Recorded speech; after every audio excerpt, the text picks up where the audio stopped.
Hey Medfield, and welcome to Season 2, Episode 11 of the Up to Speed podcast. I'm Katie. I'm Damon. And I'm Matt. And as always, thank you to the Medfield Foundation Legacy Fund for their support of this podcast and every podcast at Medfield TV.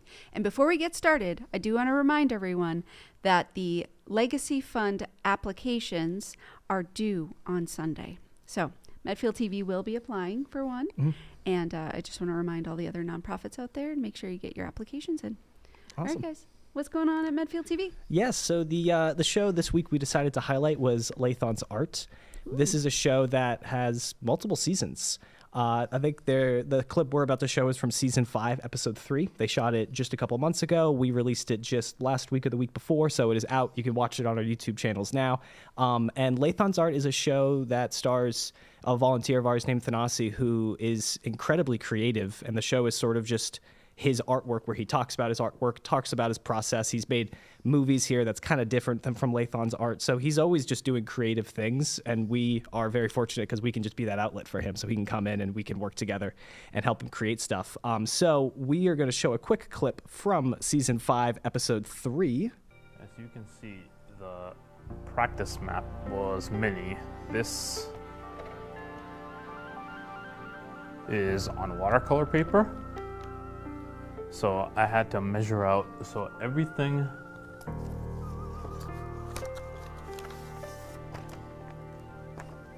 all these details that I put on this practice map, especially when we get to the exterior ring, when I was drawing this, they were kind of accidental. So things can line up. I'm about to show you that. But when I started drawing the real one, I had to not only resize this to a larger format, but I had to draw it like I wasn't making an accident. So it's kind of, I guess maybe it was difficult and maybe a little overwhelming, but we came over that. So that is the clip. I meant to preface a little bit before showing the clip. I know. I was like, what is that? Yes. So in this episode, he made a board game. Ooh. And so he's been working on it for quite some time now. He had about a mini version of it that he would show me a couple times, and finally had to make the larger version that was the version people would play on. And so in that episode, he just kind of talks about his process of making the board game. It's sort of this map that all spins in different sections and comes together to sort of create different landmarks, different images. I don't know a lot of the story about it. I still need to play it with him, but I know he's a huge fan of The Lion King, so I think there's some inspiration from The Lion King story in there, which is just very fun because that's an amazing movie. And so please check out Lathon's Art, Season 5, Episode 3, and check out all of Lathon's Art. It's a really great show. Cool. How creative. Yeah. I love board games. So. Yeah, I do too. Yeah. So. Yeah, it's awesome. it's so detailed when you look at it, and the fact that like each layer like spins and can do different things. Yeah. Like I don't know, it's very I don't know how I would have approached that. Like I have no idea how he did it. It really genuinely cool. I remember when he was showing us the mock-ups, I was like, no way. This is wild. So yeah, no, it's really, really cool. I really do want to play it with him. I want to talk to him about doing an episode where I can be on it. We just play the game for a little bit. Yeah, that'd be fun. How many people can play it? I don't know off the top of my head. That's okay. We can ask him. Yeah, definitely. Like from what I remember, it looks like 4 or 5. Okay. So We could all play it with him. it'd be fun. Yeah. It'd be very fun. All right. And then do we have some classes coming up? Of course, yes. We always have $5 Film Club on Wednesday nights from 4 to 5 p.m. That is just $5 at the door for middle schoolers and high schoolers.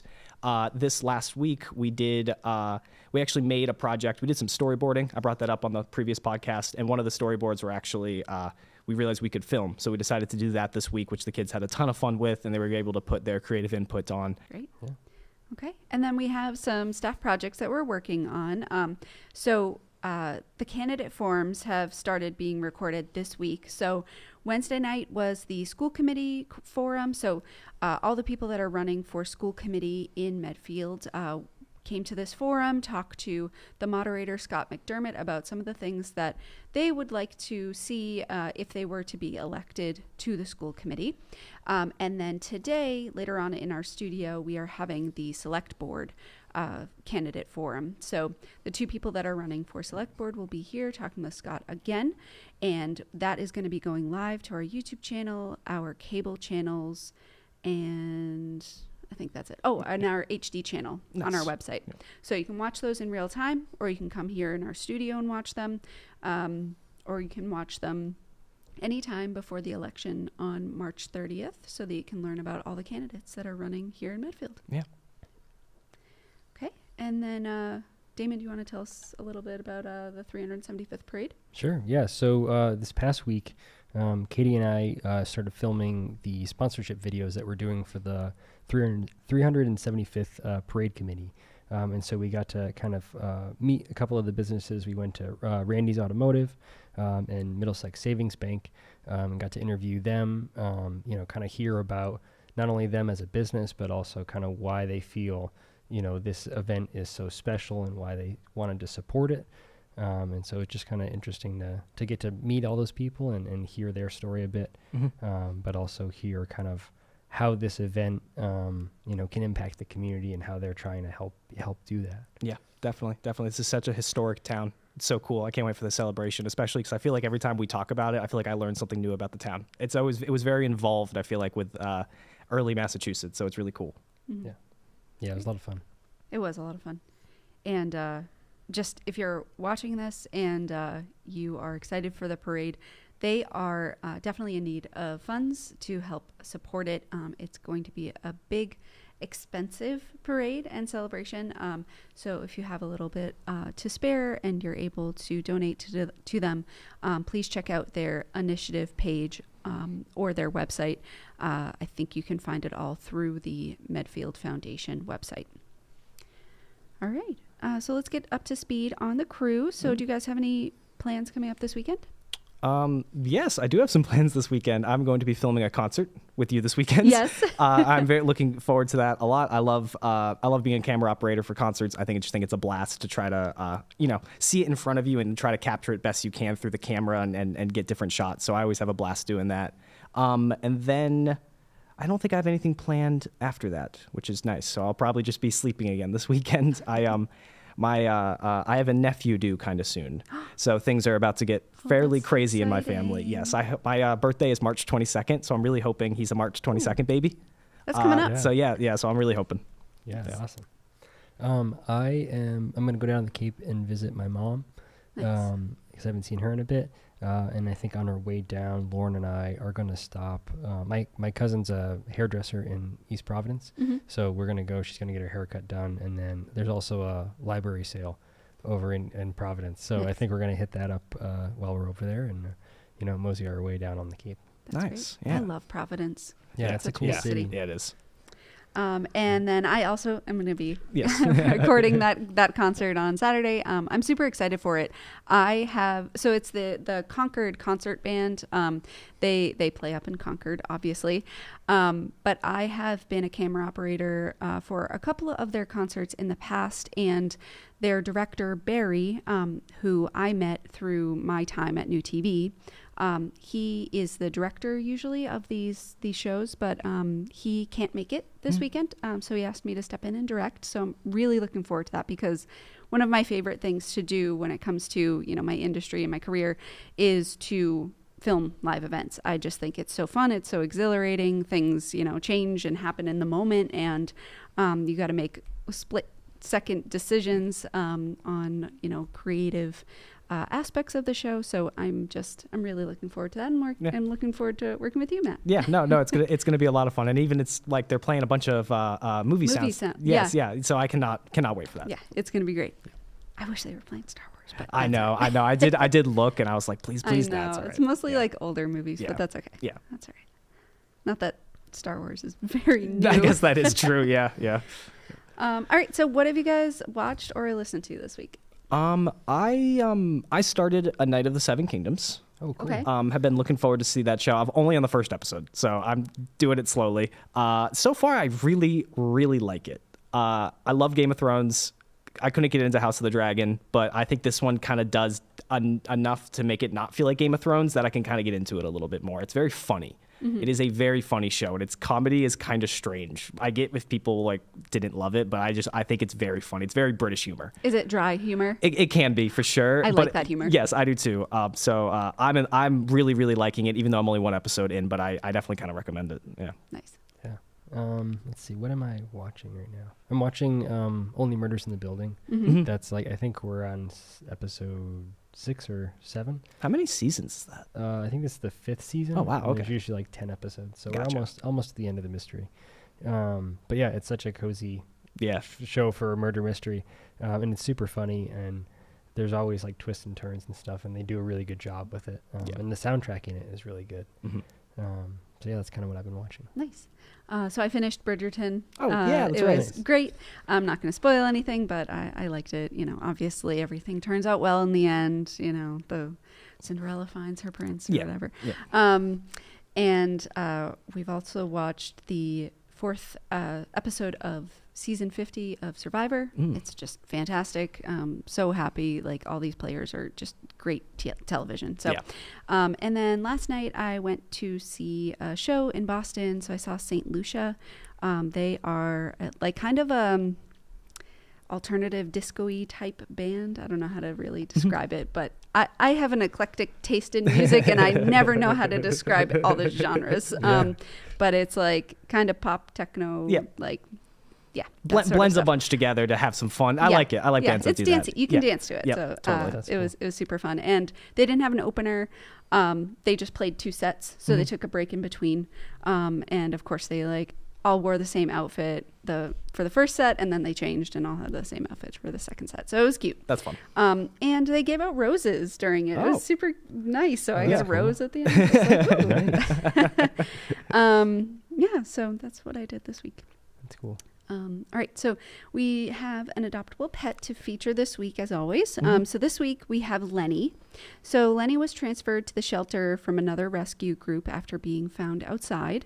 Leonard is FIV+, so they're looking for a home either as an only kitty or with another fib kitty. He was nervous with new volunteers, so he was transferred to a foster home with experienced and patient caregivers, and he has started to blossom there. So when he trusts you, he loves cheek rubs, and he likes to chat and hang out with other cats that live in his foster home. That's really cute. Though he's separated from them by a gate right now, probably because they're not FIV+. Leonard also loves sitting in the window to watch the birds, and his foster family reports that he is where he spends a lot of time during the day. He's been neutered, fully vetted, and has quite a few rotten teeth removed, which seems to have made him feel much better. And I can relate to that. My cat, Roxy, she's had like half of her teeth removed. Yeah. That's just kind of unfortunately a little common in cats. Their cats get resorbed. Their teeth get resorbed. And I don't really know why it happens, but you know, every once in a while she has to get some teeth removed. And then you have an FIV positive kitty too. So yes, we've talked to our vet about getting this toothpaste and this little toothbrush for her. We already give Gigi greenies and some other meds for her teeth just to make sure nothing goes wrong. But yeah, they've mentioned getting some toothpaste, which sounds like adorable but also impossible. Right? We cannot brush Roxy's teeth. Yeah, like Gigi, it's just not going to happen. She'd be so upset, but we'd figure it out. Yeah. George and Figaro have toothbrushes. Oh, do they? Oh. Yeah, we have toothpaste for them. No, yeah. And they're good about it? They're fairly good about it. Yeah, Okay. it's one of those things like we're trying to look into other ways. We just brought them to the vet, and they mentioned they gave us this whole list of stuff that we could try if we didn't want to brush their teeth. Yeah. So there's like additives we can put in their water. Oh, yeah. We already kind of give them the greenies too, so like that seems to help. But yeah, there's a bunch of other ways to keep your cat fresh. Yeah. We've tried the additives to their water. It's like a hydrogen peroxide type additive. And it seems to help them a little bit. And they don't notice it, which is great. That's good. Yeah. But we're just not very good about putting it in their water bowls. Yeah, it's so hard. Gigi has a little ear thing. We got to put little like drops in her ear because she just itches it and it starts bleeding a little bit. Oh, poor baby. And she probably needs a little cone for a couple months, but she would destroy the apartment if that happens. So we haven't done that yet. But yeah, it's so hard to keep on top of that stuff sometimes. I Yeah. know. And when Figaro had a cone, we got a plastic cone for him, and it was too heavy. Aw. It was a little tiny cone, but he was so small that he couldn't pick his head up. So he just sat there with his head on the ground for a minute, and then we found these felt sunflower cones, and he was able to pick his head up and do stuff. But the problem is that he'd get them wet when he drank, and then they'd get covered in litter and stuff. So I was always cleaning them and Yeah. swapping them out and stuff. But yeah, That reminds me of when Indy wore a cone. He had one of those softer ones. It wasn't plastic, but it was a soft. It wasn't the flower shaped ones. yeah. But it would be heavy, so it would flop up and down every time he'd walk. And then he'd go in the litter box, and he would like to sniff at Yeah. what Oh, he yeah. did. Yep. Yeah. So he would sniff at it, and then he would scoop some up into Yeah. yeah. And then no. we'd be with him on the couch, petting with him, snuggling with him, and then all of a sudden we'd start getting litter on ourselves. We're like, where did this come from? Yeah. He'd be harboring it in his cone. In his cone, yeah. Anyway, so our question of the week for the crew is, what is something new or surprising that you have learned this year so far? You know what's funny is we started reading the Adoptable Pet of the Week, and I went, oh no, what's the question of the week? And I read it, and I was like, oh man, now I got to think about this. I know, I didn't think about this one at all. Yeah, I forgot what the question We might need to take a second. Quick time out, everybody. It's what's new or Something that you've learned that surprising. you didn't know before. I mean, I guess this isn't the most interesting, and it is I find it interesting. Yeah. And I think I have talked about it on the podcast before, but I think it's Bob from the 375th anniversary parade committee. Mm-hmm. He came in and was talking to us about the history of one of the churches in town, Yeah. First Parish, I think. Yes. And, one of the center of town. Yeah. Yep. And he was talking about when the steeple on it was being replaced, or the roof was being replaced because something had fallen through it. Maybe I think a it tree. was the steeple. It was the steeple. Yeah. A bad storm had hit and it knocked the steeple off and it got embedded into the roof. Yes. Whoa. Yes, that's exactly what it was. And he explained that it partially wasn't the church's responsibility to replace the steeple. It was actually the town that owned the steeple because they were responsible for the clock, but then the church was responsible for the rest of the building. So there's a separation of church and state Yeah. on the church building itself. Whoa. Yeah. Wait, how do you handle that? There's a keeper of the clock in Medfield. That's right. Yeah. That's right. So We were talking about I think this. it's Yeah. Nick Worthison Mhm. is the keeper of the clock right now, and it used to actually be our former board president, Dave Maxon. Gotcha. So yeah, it's just, that was very interesting to me. Yeah. You'd think that's their building, they're responsible for it, but Yeah. not that part of it, I guess. Interesting.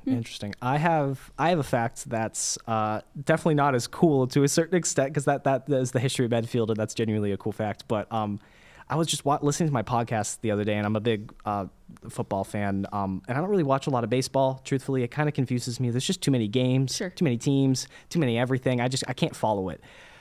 But something I did learn is that a lot of football players get drafted to the MLB before the NFL, because you can get drafted to the MLB at an earlier age while you're in college. And I think that's accurate. So before Tom Brady was the New England Patriot we all know, he played for the Boston Red Sox. What? Yep. Really? Yep. He was drafted to the Boston Red Sox. Huh. Very late. Again, the NFL has 6 rounds in their draft. Yeah, it's 6. It's 6 rounds.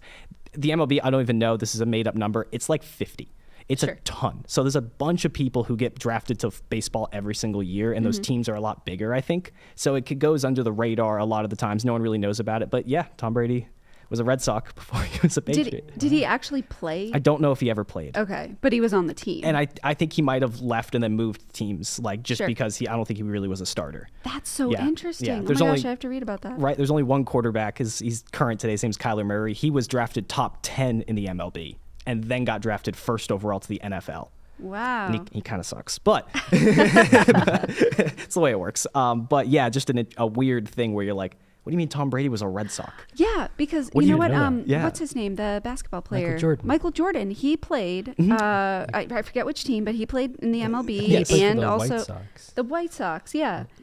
And then he was on the Celtics and the Bulls. Yeah. No, was he The ever on the Bulls. Celtics? No, He was on the Bulls He was for on sure. the Bulls. Yeah, it was on the Celtics. I don't know a lot about basketball either, in all honesty, but I at least know he was Larry on the Bird Celtics. was on the Celtics. Yes, Correct. Larry Bird was Yeah. on the Celtics. And then he went and played golf. Yes, But like, yeah. everybody does that. Right, Yeah. but Yeah. still just really, really interesting. Again, I don't think he was on the Red Sox for very long, but I'm nearly positive he was drafted by the Red Sox, which is just interesting. And then Wow. later drafted way later in the draft by the New England Patriots. So it's funny. He never was taken very high in any draft. Interesting. Yeah. Huh. That is interesting. I did not know that. Yeah. So I just heard this cool new thing. We should have all just done that. I can share another fact that I learned from my husband. Sure. Yeah. And it involves sports, and I Oh. don't know a lot about sports. But my husband used to work for LAC Sports Network, and the person who owns it, Dave, he actually lives here in Medfield. We met him the other day. He donated some equipment to us, and Dave actually used to be the commissioner of the National Lacrosse League. But there were some disagreements between the players and the league owners at the time. So another league was created called the Premier Lacrosse League. Okay. And so many teams ended up moving to that league that there were only like 4 teams in the National League for a while. Wow. Yeah, but then they eventually like came to agreement, all got back together, Yep. but like they were kind of torn apart for a little bit. And I don't know all the details, I don't want to spread rumors, but like Yeah. I just thought that was so interesting. I'm like, oh my God, I didn't even know that was happening, because lacrosse isn't like super popular, No. but it's a great sport. Yeah. Yeah. No, I agreed. Yeah. So what you're saying, Katie, is that eventually they all crossed paths. I hate you. No. Yeah. Well, anyway, yeah, that's Do you fun. have a fact? I have an interesting fact. Okay. Maybe not a lot of people know about this, but I recently learned that I collect books and I like buying books and things like that. And I know there's like a certain, they call them mass market paperbacks. Okay. And so they used to have them in like airports and like grocery stores and stuff, but basically they're like pocket-sized books Yeah. that you could take with you that are a little bit cheaper and are more affordable to buy. I guess they're not going to be printing them anymore. Oh. Okay. And so like there's not like an uproar, but people are kind of upset about it, that like this form of book is now not being made. Huh. Yeah. Because like Stephen King, when he sold the rights to Carrie, he sold it the mass market paperback rate, and like that's how he started. He got all his money from that. Wow. So it's interesting to see that like books are becoming more expensive, and even for regular paperbacks are like $20 now. That seems like it might like prevent the ability for upcoming authors to be able to sell their books, right? Like Maybe. Yeah. they or have just- to get signed by a publishing company, and that might make it a lot harder if they can't get, this mass market paperback Yeah. deal or whatever. Yeah. I don't know how it all works, but It reminds me of the whole DVD sale things we talk about. Now that DVDs really aren't a thing anymore with movies, you either have a major release or you're on a streaming service. And if that's not the case, you're not making any money off your movie anymore. So it's kind of a similar thought that like, you know, as time passes, we're going to evolve how we digest media, and these old ones are going to go away. But it is sad because sometimes it's like, that's the best form of it, So, yeah, it's too bad that media is not really a tangible thing anymore. Yeah, with music or with movies or even Yeah. with books now too. Everybody's got ebooks. It's like Yeah, and nobody owns that. No. yeah, You may buy your ebook, but you You're just leasing it. you lease it. Yeah. Yeah. You don't actually have that ebook. It's true. If you like have that book, it's your book. They can't take it from you. They can't do anything about it. Yeah. yeah. And I'm not, I mean, I love my Kindle. Like, I love just being able yeah. to, like, open that up and read it wherever, read whatever book I want. But, yeah, like, I still don't own that book. Right. yeah. Right? Yeah. I'm always worried that like because I have a Kindle too, but I don't use it as much because I'm always worried if like something happens and I lose all those books. Like now what? All right. Anything else you guys want to chat about before we end our podcast for this week? No, I mean, of course, other than the basics, interested in $5 Film Club, those are Wednesday nights from 4 to 5. And if you're just interested in volunteering here or want to learn more about what we do, reach out to me at matt@medfield.tv. Yeah, and if you're a local business and you're interested in supporting the 375th parade, definitely get in touch with them. They're still looking for support, and they'd love to have as many local businesses involved as they can. So definitely think about that. And if you're a local nonprofit, just a reminder to apply for the Legacy Fund grant by Sunday. All right. Thanks, everybody, for watching. We'll see you next time on Up to Speed. Bye. Bye. Have a good one.